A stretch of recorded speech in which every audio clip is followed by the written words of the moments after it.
꿀이 좋습니다. 그래서 꿀은 굉장히 좋은데 절제하지 않으면 안 된다라는 부분을 계속 말씀하고 있거든요. 그래서 잠언 말씀에서도 24장 같은 데 보면 13절에 내 아들아 꿀을 먹으라 이것이 좋으니라 송이 꿀을 먹으라 이것이 내 입에 단이라 25장 16절에도 이렇게 말합니다. 너는 꿀을 보거든 조카리만큼 먹으라 과식함으로 토할까 두려우니라. 이건 오늘 본문에서는 영예를 과도하게 추구하는 것을 금지하면서 꿀을 많이 먹었을 때 해로운 결과를 빗대어서 교훈하고 있습니다. 이건 16절에서와 같이 사람에게 유익하지만 과도하게 탐하게 된다면 해악을 끼치는 특정 대상을 비유하고 있는데 바로 그 대상이 영예입니다. 여기 영예가 그런 성격을 지니고 있고 그래서 상관절에서는 꿀을 많이 먹는 것은 좋지 못하다 이렇게 선언합니다. 그래서 꿀의 섭취에 대해서는 성경이 말씀하고 있고 그러니까 과도한 섭취 자체를 절제할 것을 교훈한 것이 아니라 당시 사람들의 최고의 음식이었던 꿀을 비유로 결국 윤리적 교훈을 주려고 하는 겁니다. 그러니까 영예를 추구하는 것은 꿀을 먹는 것에 비유하면서 영예를 과도하게 취했을 때 좋지 않다는 의미를 전달합니다. 그러니까 꿀을 많이 먹는 것은 좋지 않다는 상식을 먼저 제시하면서 영예 역시도 좋은 것이지만 과도하게 추구하는 것은 좋지 않다는 사실을 설득력 있게 전달하고자 하는 것으로 이해할 수 있습니다. 어떤 분이 그 국회의원 되려고 뭐 6번인가 7번을 갖다가 그냥 공천을 받고 뭐 이렇게 하는 그래서 집안을 완전히 뭐 세상 말로는 거덜냈다고 그러시더라고요. 거덜냈어요. 그래가지고 야, 이번에는 한번 이렇게 한번 해봐야 되겠다 했는데 그때 나는 더 이상 돈이 없어서 못하겠다고 그리고 포기했는데 그때 했으면 됐을 뻔했다고 그러더라고요. 그러니까 6번인가 7번 떨어지고 마지막에 한 번 더 했으면 되는 건데 안 해가지고 뭐 이렇게 됐다 뭐 그 얘기를 들으면서 그게 참 억지로 안 되는 거구나. 평생 그렇게 했는데 결국은 못하고 끝나시는구나 하는 생각을 제가 이제 들었는데 우리가 과도하게 영예에 취하게 되면요 그냥 거기에 휩싸입니다. 그래서 거기에서 벗어나질 못합니다. 그러니까 추구하는 것은 뭐 어쩔 수 없지만 근데 그게 완전히 목표가 돼 버리면요 결국은 거기서 실패하고 맙니다. 그러니까 솔로몬은 명예를 과도하게 추구하고자 하는 인간의 성향에 대해서 일침을 가하고 있는 겁니다.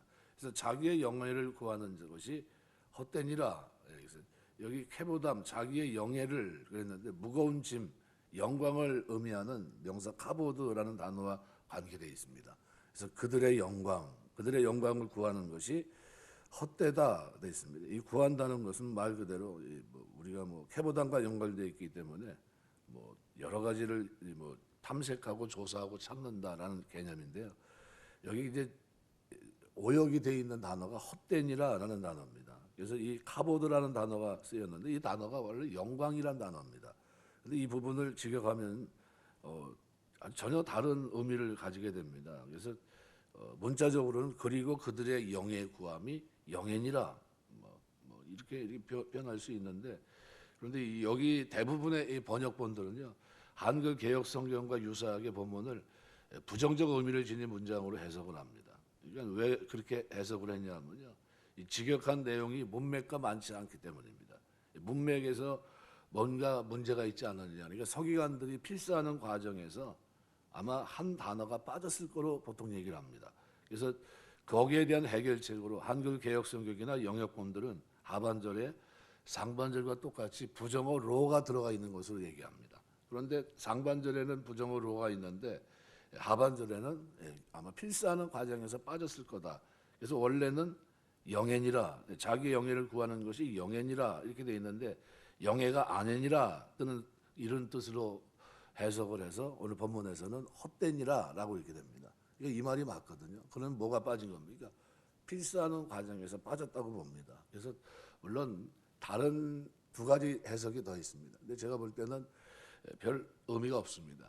이 본문에서는 이렇게 이해하시는 게 가장 적절한 이해가 아니겠나 이렇게 생각이 됩니다. 그래서 자기의 영예를 구하는 것이 헛되다. 그래서 헛되다고 하는 단어를 위해서는 부정어로 그러니까 부정어로가 들어가는 것은 어떤 상황입니까? 절대 부정입니다.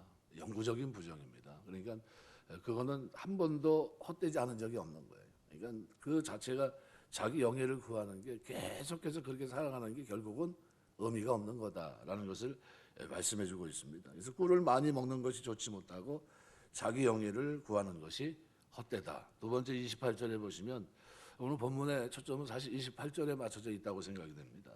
마음을 제어하지 아니하는 자는 성읍이 무너지고 성벽이 없는 것 같다. 마음을 다스리는 것이 얼마나 중요한 것인지 당시 고대 사회에서 매우 중요한 역할을 했던 성벽을 빗대어서 얘기하고 있거든요.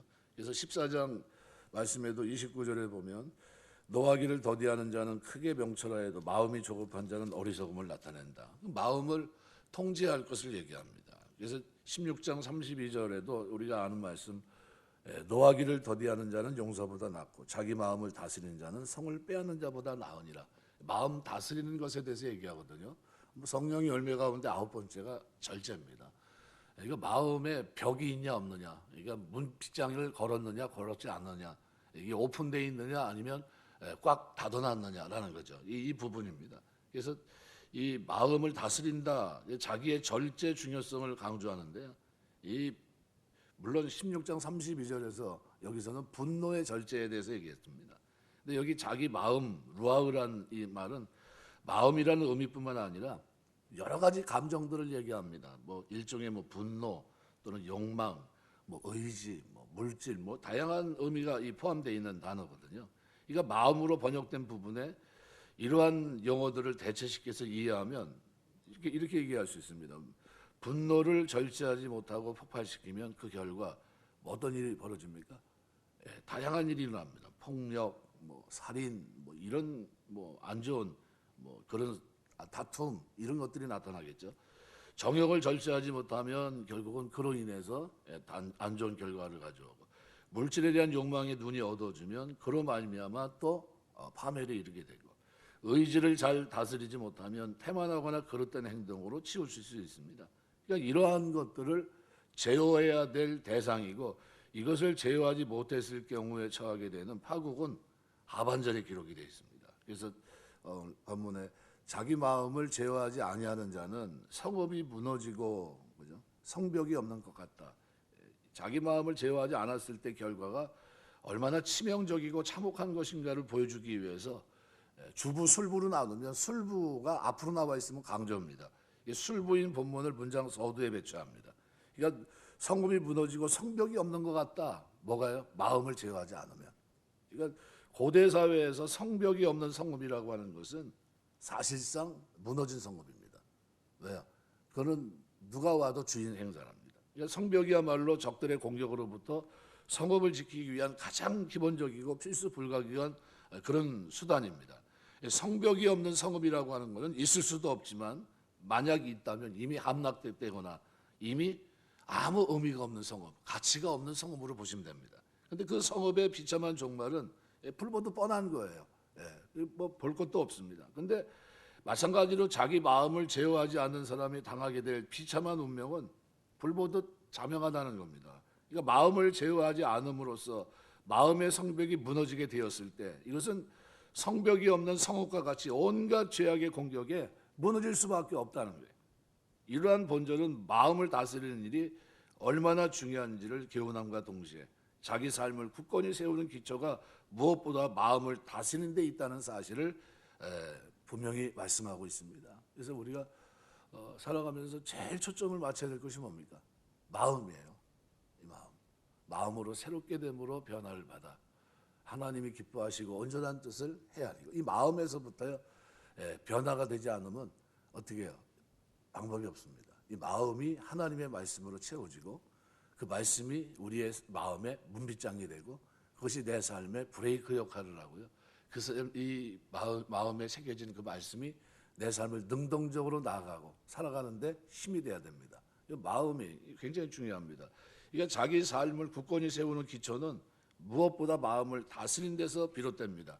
마음을 성공적으로 다스리는 것은 성벽을 지키는 일과 같아요. 성벽을 세우는 일과 같고, 그러니까 주변의 모든 어려움, 위기로부터 그 삶을 지키고 견고히 세울 수 있는 방패가 마음입니다. 우리가 기도하면서 늘 기도할 제목 가운데 하나가 뭡니까? 하나님 마음과 생각을 붙들어 달라는 거예요. 과거 칼과 창으로 전쟁하던 고대나 중세에서 성벽은 적의 공격으로부터 자신을 방어할 뿐만 아니라 그 성읍이나 국가의 영광을 드러내는 중요한 수단입니다. 성벽이 무너지는 것은 군사적 위험을 초래할 뿐만 아니라 그 자체로 패망이고 큰 수치로 여겨지곤 했습니다. 그러니까 이러한 맥락에서 솔로몬은 자기 마음을 제어하지 못하는 자를 마치 성벽이 무너지는 것에 비유합니다. 아마도 그 이유는 사람이 마음을 제어하고 신중히 행동할 때에는 그 누구도 함부로 넘볼 수 없지만 마음을 제어하지 못하고 경솔하게 말하고 행동하면 속마음과 허점을 그대로 노출시켜서 원수의 공격에 쉽게 희생될 수 있기 때문입니다. 바로 이러한 점으로 본다면 마음을 제어하지 못하고 경솔하게 행동하는 사람은 마치 벌거벗고 거리를 다니는 자와 같습니다. 이러한 사람에게는 어떤 일이 닥치게 됩니까? 뭐 말할 것도 없는 거죠. 그 결과는 그 폐해는 이루 말할 수가 없습니다. 현대 사회가 전자혁명의 시대 보통 얘기를 하는데 컴퓨터를 중심으로 한 전자 시스템에 의해서 움직여지는데요. 뭐 제3의 물결 이러한 기술은 너무나 필요하다. 뭐 인류 생활 문화 발전에 큰 공헌을 했는데요. 그런데 치명적인 약점이 있습니다. 아무리 정교한 컴퓨터 시스템, 풍부한 정보량을 자랑한다 할지라도 이것을 노리는 해커의 침입에 의해서 하루아침에 모든 것이 무너질 수가 있습니다. 때문에 이 분야의 전문가들은 이구동성으로 보안 기술의 병행이 따르지 않는다면 아무리 정보의 인프라가 구축되고 풍부한 콘텐츠를 자랑한다 할지라도 국제사회에서 벌거벗고 다니는 것과 다를 바 없다 이렇게 경고해요. 그래서 업체마다 뭐를 강조합니까? 보안 시스템이에요. 네. 어떻게 들어오지 못하도록 막는 시스템입니다. 그게 굉장히 중요하거든요. 우리 신앙생활도 마음의 어떻게 벽을 이제 마음에 하나님 말씀의 벽을 세우는 이게 너무 중요합니다. 이 시스템이 갖춰져 있지 못하면요, 여러 가지 일들 속에서 여러 가지 유혹, 미혹, 여러 가지 나를 넘어뜨리려고 하는 일들서부터 어떻게 무너져 버리는 거예요. 쉽게 무너집니다. 그래서 각국은 암호 보안 기술의 개발에 사력을 다합니다. 보병과 싸워도 이기지 못하는 자가 마병과 싸워 이길 수 없다는 말처럼 자기 마음조차 제어하지 못하는 사람이 세상과 싸워 결코 이길 수 없다는 사실을 기억해야 됩니다. 마음을 제어하지 않고 세상과 싸워 이길 수 있는 방법이 있습니까? 없어요. 방법이 없습니다. 그래서 성령의 9가지 열매 가운데 맨 끝이 뭐예요? 절제입니다. 브레이크. 없으면 잘 다닐 것 같은데, 자유롭게 살 것 같은데, 그런데 어떻게 통제된 가운데 자유가 결국은 나에게 유익합니다. 고린도서 9장 27절 보면 내가 내 몸을 쳐 복종하게 하면 내가 남에게 전파한 후에 자기가 도리어 버림이 될까 두려워합니다. 스스로 바울은 어떻게 벽을 쌓습니다. 절제하는 거예요. 자기 몸을 쳐 복종시킵니다. 하나님 말씀대로 살아가면서 로마서 12장 3절 내게 주신 은혜로 말미암아 너희 중 각 사람에게 말하노니 마땅히 생각할 그 이상의 생각을 품지 말고 오직 하나님께서 각 사람에게 나눠주신 믿음의 분량대로 지혜롭게 생각하라 그랬습니다. 마음을 제어하지 못하는 사람은 벌거벗고 거리를 다니는 것과 같다. 그럼 그 결과가 뭡니까? 수치고 그것은 곧 나의 실패로 가져갈 수밖에 없어요. 그러니까 마음의 이 벽은 굉장히 중요합니다. 이 절제할 수 있는 능력 이런 것들이 필요하죠. 그럼 우리에게 오늘 본문의 말씀은 그런 의미에서 본다면 너무나도 중요한 말씀이 아닌가 생각이 됩니다. 그래서 잠언 성경 속에서 우리가 꼭 잊지 말아야 될 부분이 바로 이런 부분입니다. 우리의 지혜를 가지고 있는데 그 지혜는 어떤 지혜입니까? 하나님 경외하는 지혜고 이 경외하는 지혜 이 말씀이 내 마음판에 잘 새겨져야 되고요. 이것이 새겨진 그 말씀이 나로 하여금 어떻게 해요? 살아가면서 힘이 되고 능력이 돼야 됩니다. 그래서 그것이 어떤 위기, 어떤 어려움 속에서도 어떤 유혹 속에서도 나를 지키고 하나님의 백성으로 하나님 백성답게 살게 하고 하나님 영광에 살 수 있는 능력이고 힘이고 원동력이 되는 겁니다. 그 기본이 이 마음을 제어하는 겁니다. 마음이 변화받는 거예요. 새롭게 되는 겁니다. 그리고 이 성벽, 마음의 이 문빗장을 우리가 하나님의 말씀으로 걸어야 됩니다. 그래야 아무런 유혹이 와도 이겨낼 수 있는 겁니다. 그래서 우리가 살아가면서 오늘 본문의 말씀은 두고두고 묵상하시면서 내 삶을 돌아보는 중요한 잣대가 되는 말씀입니다. 자기 마음을 제어하지 아니하는 자는 성읍이 무너지고 성벽이 없는 것 같으니라 망한 거라는 겁니다. 그것은 그러니까 자기의 마음을 제어하고 살아가는 것이 결국은 뭐예요? 성벽을 세우는 것 같다.